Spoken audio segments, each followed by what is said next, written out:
வணக்கம். ஆகாஷ்வாணி புதுச்சேரி செய்தி சுருக்கம் வாசிப்பவர் வெற்றி கொண்டான். தீபாவளி மற்றும் சாத் பண்டிகைகளை கொண்டாடிய பின்னர் திரும்பி வரும் பயணிகளுக்கு ஏதுவாக இன்று முதல் 3 நாட்களுக்கு 6000க்கும் மேற்பட்ட சிறப்பு ரயில்களை ரயில்வே அமைச்சகம் அறிவித்துள்ளது.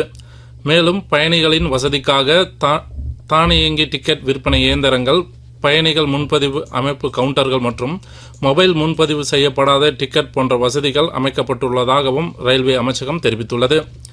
இந்திய புள்ளியியல் நிறுவன மசோதா 2025 வரைவு குறித்து கருத்துகள் அல்லது பரிந்துரைகளை சமர்ப்பிப்பதற்கான காலக்கெடுவை அடுத்த மாதம் 3ஆம் தேதி வரை நீட்டிப்பதாக மத்திய புள்ளியியல் மற்றும் திட்ட அமலாக்க அமைச்சகம் அறிவித்துள்ளது.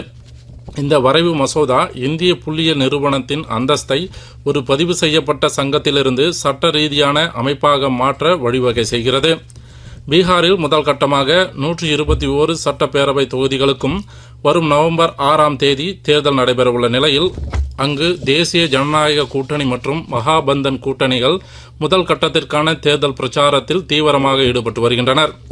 பாகூர் பகுதியில் மழையால் பாதிக்கப்பட்ட நெல் வயல்கள் மற்றும் புறவழி சாலையால் தடைப்பட்ட நீர் வழித்தடங்களை வில்லியனூர் துணை ஆட்சியர் திரு குமரன் ஆய்வு செய்தார். இந்த ஆய்வின் போது வட்டாட்சியர் திரு கோபாலகிருஷ்ணன், நீர்ப்பாசன பிரிவு உதவி பொறியாளர் திரு மதிவாணன், தேசிய நெடுஞ்சாலைத்துறை செயற்பொறியாளர் திரு பன்னீர்செல்வம் ஆகியோர் உடனிருந்தனர்.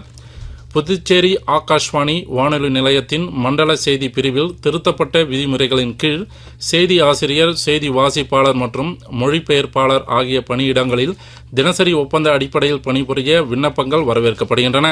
இது தொடர்பான முழு விவரங்கள் newsonair.gov.in என்ற இணையதளத்தில் வேக்கன்சிஸ் என்ற பிரிவில் தெரிந்து கொள்ளலாம். விண்ணப்பிக்க கடைசி நாள் அடுத்த மாதம் 15ஆம் தேதியாகும். இத்துடன் இந்த செய்தி சுருக்கம் நிறைவு பெறுகிறது.